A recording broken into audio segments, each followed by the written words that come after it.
اللہ تعالیٰ نے دین اسلام جو ہمیں عطا فرمایا ہے، جس کو اللہ تعالیٰ نے خود کامل اور اکمل دین قرار دیا ہے،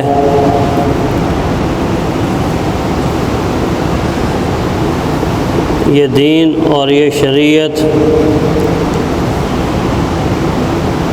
جس معصوم اور پاکیزہ اور برگزیدہ ہستی کے ذریعے سے نسل انسانی کو ملا، مجھے اور آپ کو ملا،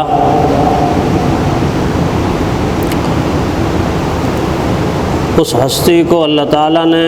خاتم النبیین بھی بنایا اور رحمت للعالمین بھی بنایا۔ قیامت تک آنے والی ساری نسل انسانی کے لیے بہترین نمونہ بھی قرار دیا۔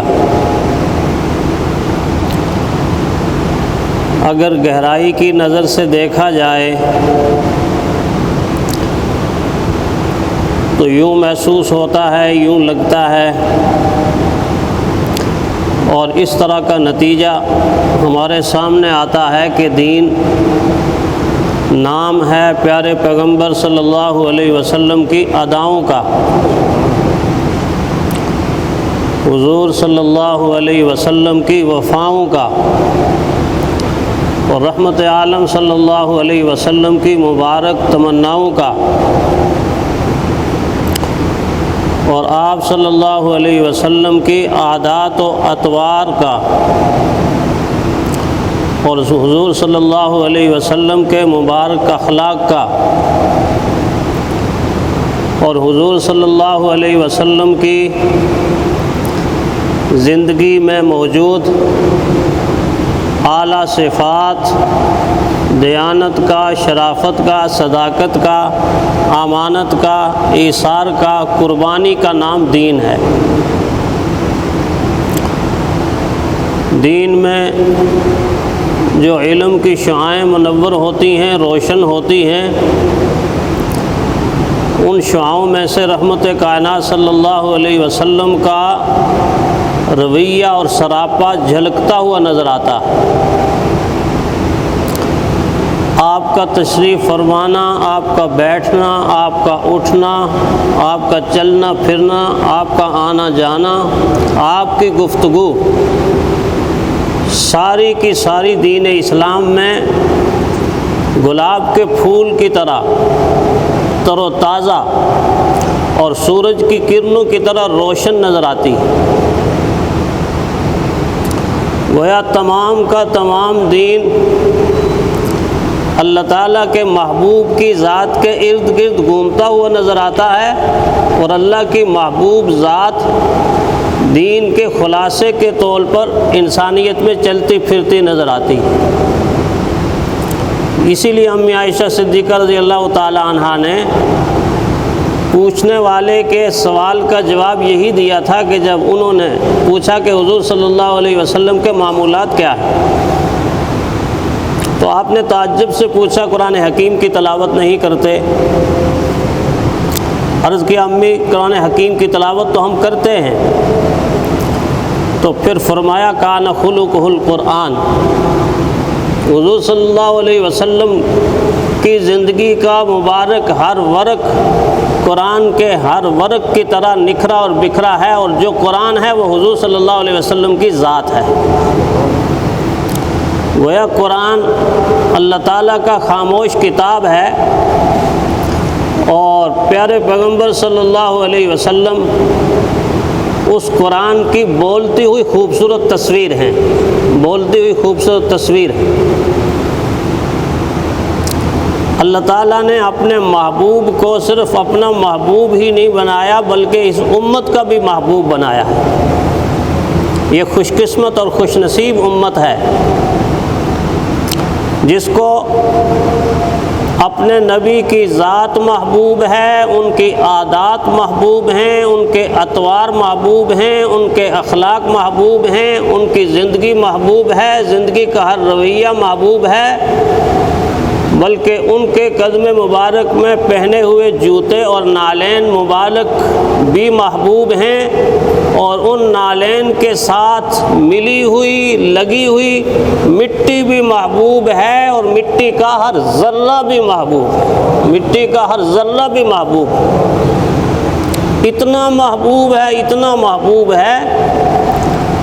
کہ آقا علیہ السلام کے جوتے مبارک کے ساتھ لگی ہوئی مٹی کے ایک ذرے پر ان کا امتی اپنا مال، اپنا جائیداد، اپنا اثاثہ، اپنا کنبہ، اپنا قبیلہ، اپنا خاندان، اپنی اولاد، حتیٰ کہ اپنی جان قربان کرنا سعادت سمجھتا، جان قربان کرنا سعادت سمجھتا۔ کسی نے کہا نا کہ کروں نام پہ تیرے جاں فدا، کروں نام پہ تیرے جاں فدا، نہ یہ جاں فقط دو جہاں فدا، کروں نام پہ تیرے جاں فدا، نہ یہ جاں فقط دو جہاں فدا۔ لیکن پیاس پھر بھی نہیں بجھی، پیاس تو پھر بھی نہیں بجھی۔ محبت کی جو آگ ہوتی ہے، محبت کی جو پیاس ہوتی ہے، اس کو اگر بحر القاہر جیسا سمندر بھی پلا دو پھر بھی نہیں بجھتی۔ کروں نام پہ تیرے جاں فدا، نہ یہ جاں فقط دو جہاں فدا، نہیں دو جہاں سے بھی جی برا، نہیں دو جہاں سے بھی جی برا، کروں کیا کروڑوں جہاں نہیں، کروں کیا کروڑوں جہاں نہیں۔ یہ ہے محبت، اللہ کے نبی، اللہ کے محبوب کی ذات کے ساتھ محبت کا یہ تعلق۔ اور پھر جہاں ان کے قدم مبارک لگے، جس مٹی پہ وہ چلے، اور جس مٹی نے اپنی گود میں ان کو لے لیا، اپنی گود میں ان کو سمو دیا، اس کے بارے میں کیا کہا گیا؟ فرمایا ہزاروں بار،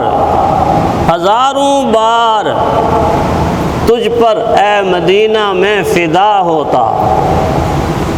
ہزاروں بار تجھ پر اے مدینہ میں فدا ہوتا،